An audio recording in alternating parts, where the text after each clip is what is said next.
माता भगिनींसाठी आनंदाची बातमी आहे।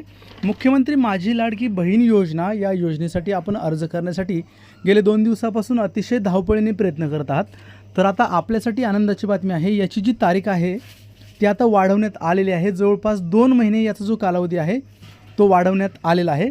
तर आता आपण यासाठी जो अर्ज आहे तो अतिशय व्यवस्थित प्रकारे आपण भरू शकता। आणि सर्वात महत्त्वाचे म्हणजे याच्यामध्ये जे कागदपत्र आहेत ते अतिशय किचकट असणारी कागदपत्रे आपल्याला वाटत होते, परंतु आता ही जी कागदपत्र आहेत या कागदपत्रांमध्ये आता शिथिलता आणण्यात आलेली आहे। जसं की आपल्याला यापूर्वी डोमासाईल आणि उत्पन्नाचा दाखला जो आहे तो कंपल्सरी हवा होता। याच्या व्यतिरिक्त आपल्याला कोणतीही कागदपत्र सादर आपण करू शकत नव्हता। तर आता आपल्यासाठी आनंदाची बातमी आहे, जर आपल्याकडे डोमासाईल जर नसेल तर आपण 15 वर्षापूर्वीचे रेशन कार्ड वापरणं आपल्याकडं आपण वापरत असणं आवश्यक आहे। जर नसेल तर आपल्याकडे मतदान कार्ड 15 वर्षापूर्वीचं असणं आवश्यक आहे। याच्या व्यतिरिक्त आपल्याला जरी शाळा सोडल्याचा दाखला असेल तरी देखील चालू शकतं। आणि या व्यतिरिक्त आपल्याकडे शाळा सोडल्याचा दाखला नसेल तर जन्माचा दाखला जरी असेल तरी आपण यामध्ये पात्र होऊ शकता। म्हणजे आपल्याला डोमासाईलला आता पर्याय आहेत। म्हणजे डोमासाईल नसेल तर 15 वर्षापूर्वीचं रेशन कार्ड हवं, जरी ते नसेल तर मतदान कार्ड हवं, जरी नसेल तर शाळा सोडल्याचा दाखला हवा, किंवा जरी दाखला नसेल तर जन्माचा दाखला हवा। ही अट जी आहे ती आता वाढवण्यात आलेली आहे। याच्या व्यतिरिक्त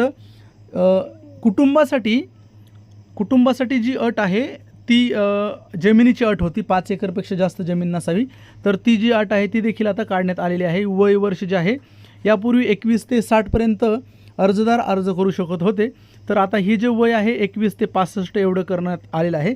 जर एखादी मुलगी परराज्यामध्ये जन्मली असेल आणि तिचा विवाह जर महाराष्ट्रामध्ये झाला असेल तर त्यासाठी कोणती गोष्ट लागेल, तर त्यासाठी तिच्या पतीचा शाळा सोडल्याचा किंवा जन्माचा दाखला असणं आवश्यक आहे। याच्या व्यतिरिक्त आता उत्पन्नाचा दाखल्याचा जो विषय आहे तो मी यापूर्वी सांगितलं होतं की उत्पन्नाचा दाखला किंवा डोमासाईल याच्यामध्ये हे जे आहेत ते कोणत्याही क्षणाला कमी करू शकतात। तर आता 2.5 लाख रुपये उत्पन्नाचा दाखला जर एखाद्या व्यक्तीकडे नसेल आणि त्याच्याकडे जर पिवळे किंवा केशरी रेशन कार्ड असेल तरी देखील त्याला उत्पन्नाच्या दाखल्याची आवश्यकता नाही। पिवळे आणि केशरी रेशन कार्ड धारक विदाऊट उत्पन्न दाखला अर्ज करू शकतो। यापूर्वी अविवाहित मुलगी या योजनेसाठी पात्र नव्हती, आता अविवाहित मुलगी देखील या योजनेमध्ये पात्र होऊ शकतं। तर अशा प्रकारची ही जी अपडेट आहे ती आलेली आहे। याच्या व्यतिरिक्त त्या लाभार्थ्याचं आधार कार्ड आहे, रेशन कार्ड, बँकेचं पासबुक हे कागदपत्र जे आहेत त्यांना लागणार आहेत। तर जवळपास 30 ऑगस्टपर्यंत याची जी तारीख आहे ती वाढवण्यात आलेली आहे।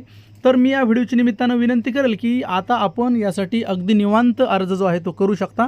शेतकऱ्यांच्या खात्यावरती जे पैसे आहेत माता भगिनींच्या खात्यावरती जे पैसे आहेत ते तात्काळमध्ये शासनाकडून जमा केले जाणार आहेत। त्यासाठी आपण जास्तीत जास्त लवकर सर्व माता भगिनींनी यासाठी अर्ज करून घ्या। अर्ज प्रक्रिया कशी असणार आहे, सर्वप्रथम ऑफलाईन स्वरूपात अर्ज भरायचा आहे। हा अर्ज आपल्याला अंगणवाडी सेविका किंवा माही सेवा केंद्र चालक यांच्याकडे सादर करायचा आहे। त्यानंतर ते स्वतः तो जो अर्ज आहे तो ऑनलाईन स्वरूपामध्ये भरतील। त्यानंतर आपल्याला अर्जाच्या पाठीमागील बाजूला जी पावती आहे ती पुराव्यासाठी आपल्याकडे सादर करतील। तर अशी प्रक्रिया आहे आणि अशी महत्त्वपूर्ण अपडेट जी आहे ती आपल्यापर्यंत उपलब्ध आहे। आणखी काही नवीन अपडेट आली तर मी आपणापर्यंत सादर करेल मित्रांनो।